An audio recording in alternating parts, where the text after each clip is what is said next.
Assalamualaikum warahmatullahi wabarakatuh. Halo semuanya, perkenalkan nama saya Nailatul Mafaza NIM 2082409 dari Prodi Tadris Bahasa Indonesia kelas A. Pada kesempatan kali ini, saya akan memaparkan hasil rangkuman dari materi yang telah saya pelajari. Dalam video ini, saya akan menjelaskan beberapa poin-poin penting. Simak penjelasan berikut ini. Materi ini membahas tentang pentingnya metodologi studi Islam sebagai cara sistematis untuk memahami, menganalisis, dan membahas berbagai aspek Islam dalam konteks sejarah, ajaran, dan praktik kehidupan sehari-hari. Studi Islam tidak hanya dilakukan oleh umat Islam, tetapi juga oleh non-Muslim sebagai kajian keilmuan. Dalam materi ini juga dijelaskan pula rumusan masalah terkait definisi metode, metodologi, paradigma, dan pendekatan dalam studi Islam. Urgensi mempelajari metodologi tersebut, aspek sasaran studi Islam, serta pertumbuhan dan perkembangan kajian Islam dari masa lalu hingga masa kini. Metode adalah cara atau jalur sistematis untuk mencapai tujuan tertentu. Metodologi merupakan prinsip dan prosedur dalam mendekati masalah untuk mencari solusi ilmiah. Pendekatan adalah cara memperlakukan sesuatu secara umum, sedangkan paradigma adalah kerangka konseptual yang diadopsi komunitas ilmuwan untuk memahami fenomena dan menentukan fokus kajian. Urgensi studi Islam penting untuk mengatasi problematika umat Islam dalam konteks sosial budaya yang dinamis, memperkuat iman dan pemahaman, serta menghadapi tantangan zaman globalisasi dengan pendekatan yang kritis dan rasional. Aspek sasaran studi Islam meliputi dua aspek utama, yaitu aspek keagamaan yang berorientasi pada ajaran dan pengalaman ketuhanan, serta yang kedua yaitu aspek keilmuan yang menggunakan pendekatan kritis, empiris, dan historis dalam memahami berbagai fenomena keislaman. Pertumbuhan Islam, studi Islam mengalami evolusi dari masa Nabi Muhammad SAW, zaman Khalifah, hingga periode perkembangan mazhab dan disiplin ilmu kalam, usul fikih, hadis, dan tafsir. Perkembangan tersebut menandai keberlangsungan adaptasi Islam sesuai dengan kebutuhan sosial dan intelektual. Pada materi ini, kesimpulan dasarnya yaitu menegaskan bahwa metodologi studi Islam adalah pendekatan penting untuk mengkaji ajaran dan penerapan Islam secara objektif dan ilmiah. Studi Islam terus berkembang mengikuti dinamika zaman dan harus diimbangi dengan sikap kritis, terbuka, dan toleran. Para mahasiswa didorong untuk mengembangkan kemampuan intelektual dan mempelajari Islam dengan cara seimbang antara pendekatan normatif dan ilmiah. Materi ini menjadi sumber penting untuk memahami landasan metodologis dalam studi Islam sebagai upaya meningkatkan kualitas keimanan sekaligus memperluas wawasan keilmuan yang relevan dengan konteks sosial dan budaya modern saat ini. Selanjutnya yaitu memasuki materi yang kedua. Yaitu sejarah, pertumbuhan, dan perkembangan studi Islam di dunia. Studi Islam adalah kajian multidisipliner yang meliputi ajaran sejarah, praktik agama, serta dampak sosial budaya Islam. Pendekatan historis, teologis, dan sosiologis membentuk cara pandang terhadap Islam, termasuk tantangan kontemporer seperti toleransi dan hak asasi manusia. Ruang lingkupnya yaitu mencakup perkembangan Islam dari era Muhammad SAW hingga modern, dengan fokus pada bagaimana institusi pendidikan Islam seperti Masjid Al-Azhar berperan sebagai pusat pengetahuan. Faktor pembeda pada pola perkembangan Islam. Yang pertama yaitu periode klasik, yaitu mencakup masa Nabi Muhammad SAW, Khulafaur Rasyidin, Bani Umayyah, dan Bani Abbasiyah, dengan kemajuan Islam dalam pemerintahan, pendidikan, ilmu pengetahuan, filsafat, dan budaya. Yang kedua yaitu periode pertengahan, ditandai dengan kemunduran akibat invasi Mongol dan munculnya tiga kerajaan besar yaitu Utsmani, Safawi, dan Mughal, serta pengaruh Islam di Eropa. Yang ketiga yaitu periode modern hingga sekarang, ditandai kebangkitan dan pembaharuan Islam dengan tokoh-tokoh pembaru dan kemajuan ilmu pengetahuan serta gerakan modern di Indonesia. Dinamika studi Islam di berbagai pusat peradaban. Studi Islam dikenal dengan istilah Islamic Studies, dengan pusat studi awal di Masjid Makkah, Madinah, Baghdad, dan Universitas Al-Azhar. Studi Islam berkembang di seluruh dunia dengan berbagai pendekatan metodologis dan multidisipliner. Dari pembahasan ini dapat disimpulkan, yaitu menegaskan bahwa studi Islam merupakan kajian kompleks dan sejarah panjang yang dipengaruhi oleh berbagai pendekatan. Selanjutnya yaitu memasuki materi yang ketiga. Materi yang ketiga yaitu agama dalam kehidupan manusia. Agama adalah dimensi penting yang melekat dalam kehidupan manusia sebagai upaya untuk memahami hakikat eksistensi, mencari makna hidup, dan berfungsi sebagai pedoman moral. Dalam kehidupan modern yang kompleks, peran agama semakin penting sebagai penyeimbang dan sumber kekuatan spiritual. Meskipun perbedaan agama juga dapat menimbulkan konflik sosial jika tidak dikelola dengan bijaksana. Pengertian dan fungsi agama dalam kehidupan manusia. Agama adalah rangkaian ajaran dan keyakinan yang berorientasi pada hubungan manusia dengan Tuhan, aspek ritual dan moral yang mengatur kehidupan sehari-hari. Agama juga merupakan institusi sosial yang mempengaruhi berbagai dimensi kehidupan manusia. Fungsi agama sangat beragam dan saling terkait. Yang pertama yaitu meliputi fungsi edukatif, yaitu menanamkan nilai dan norma moral. Yang kedua yaitu fungsi penyelamat, memberikan ketenangan batin dan keselamatan spiritual saat menghadapi kesulitan. Dan fungsi yang selanjutnya yaitu sosial kontrol, mengatur hubungan sosial dan menjaga ketertiban masyarakat. Selain itu, agama berperan mengatasi problematika psikologis, menjadi pilar solidaritas sosial dan sumber nilai yang mengarahkan manusia dan menjaga kesucian hidup. Peran agama dalam pembentukan norma sosial dan identitas budaya. Yang pertama yaitu norma sosial. Agama sangat penting dalam pembentukan norma sosial dengan memberikan pedoman moral yang jelas tentang benar dan salah dalam interaksi sosial, yaitu seperti kesopanan, kejujuran, dan keadilan. Yang kedua yaitu identitas budaya. Agama berkontribusi pada pembentukan identitas budaya, mencakup adat istiadat, ritual keagamaan, seni dan pandangan hidup yang diwariskan, serta memperkuat solidaritas sosial. Agama dan tantangan kehidupan modern beragama. Yang pertama yaitu tantangan utama perkembangan zaman modern membawa tantangan seperti munculnya praktik beragama yang ekstrim atau hulu berlebihan.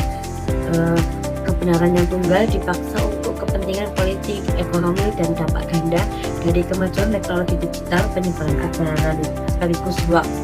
Yang kedua yaitu perubahan sosial, menguatnya sekulerisme dan individualisme membuat agama dianggap tidak relevan, menuntut agama untuk berinovasi dalam metode dakwah dan pendidikan.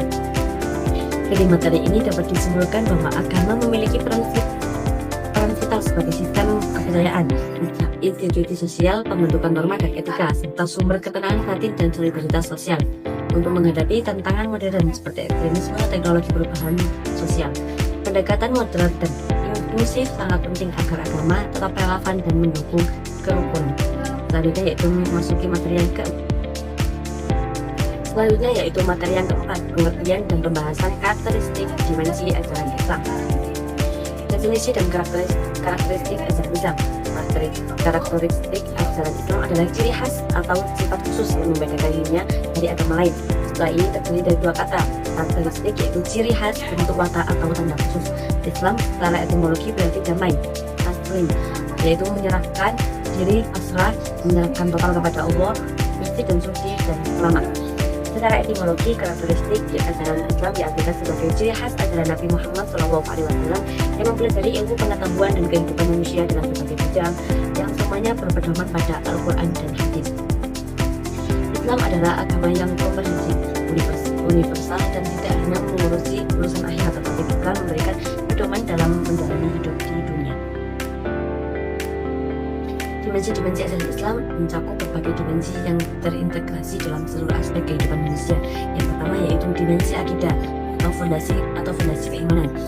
Inti ajaran Islam dan landasan bagi seluruh ajaran kaitan dengan keyakinan terhadap Allah sebagai satu-satunya Tuhan, keimanan kepada rukun iman lainnya yaitu malaikat, kitab suci, nabi dan rasul, hari akhir dan qada, menentukan kualitas keislaman dan memberikan sikap optimis serta keikhlasan dalam menghadapi tantangan.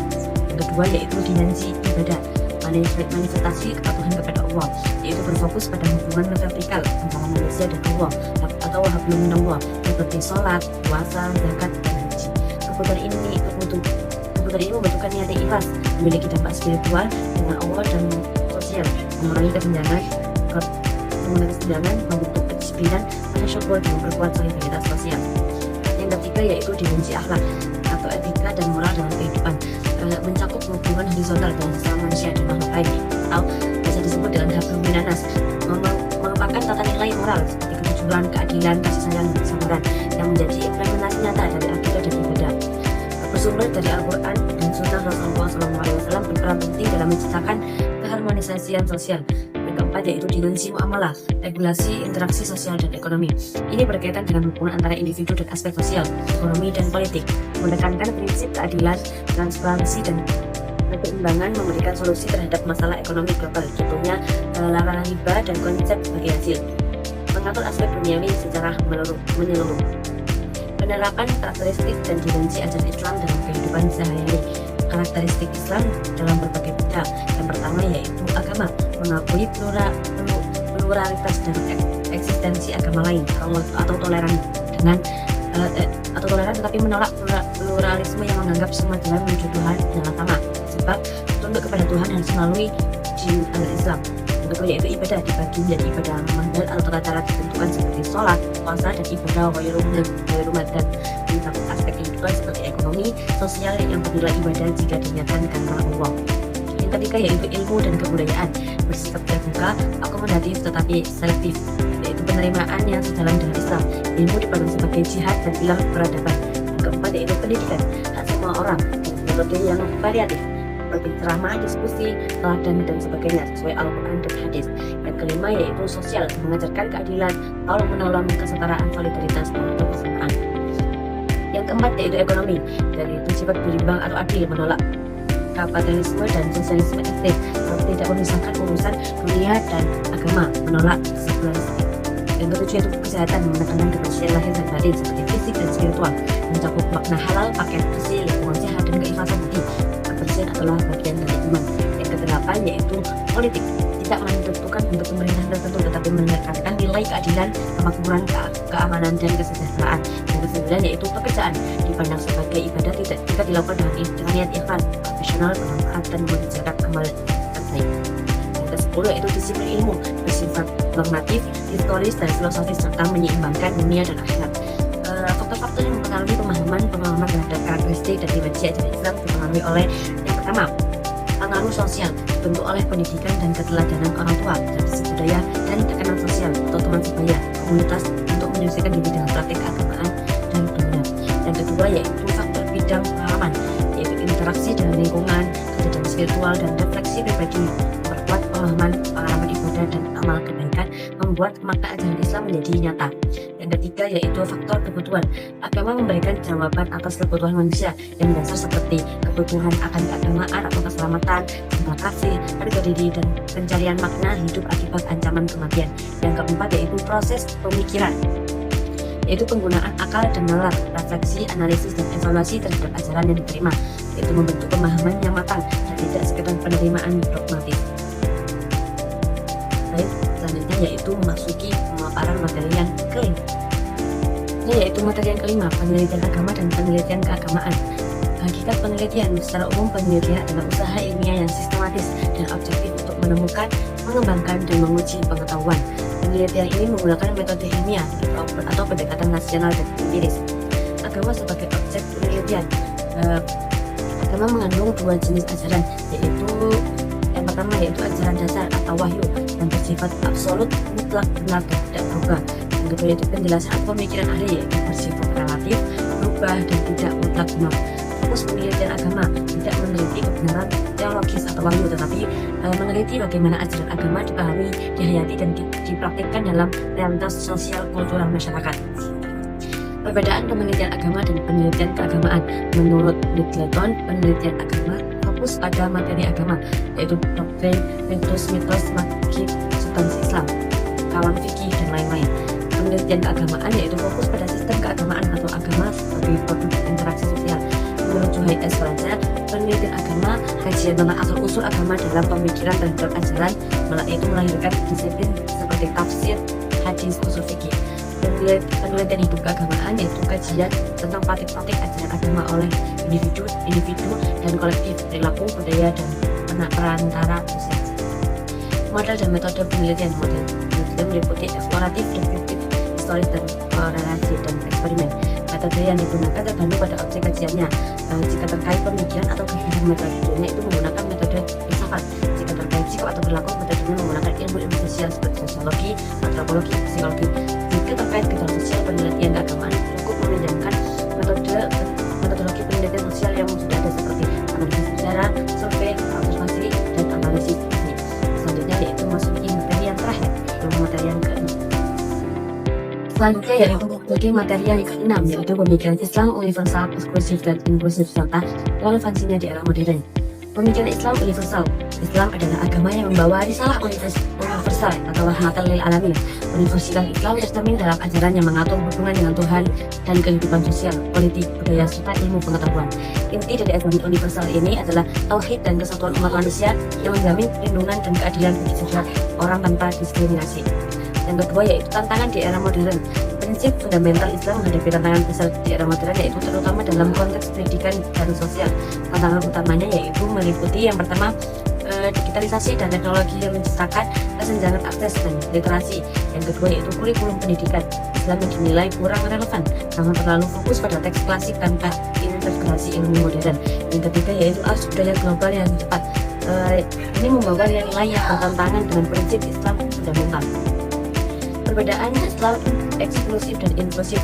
Pemahaman keagamaan umat Islam terbagi menjadi dua. Yang pertama yaitu sikap Islam inklusif, yaitu terbuka, toleran, dan menghargai keragaman serta perbedaan atau tamu atau awal, mengedepankan dialog dan moderasi. Penerapannya yaitu mendorong harmoni sosial, dialog antar agama, dan akulturasi antar budaya yang damai sejalan dengan prinsip rahmatan lil alamin. Yang kedua yaitu sikap Islam eksklusif. Ini menegaskan bukan kebenaran mutlak dan memandang yang lain salah atau sesat, cenderung menutup ruang dialog dan memunculkan fanatisme sempit. Penerapannya yaitu menimbulkan batasan ketat, sikap represif, dan potensi konflik sosial dapat memicu ekstremisme.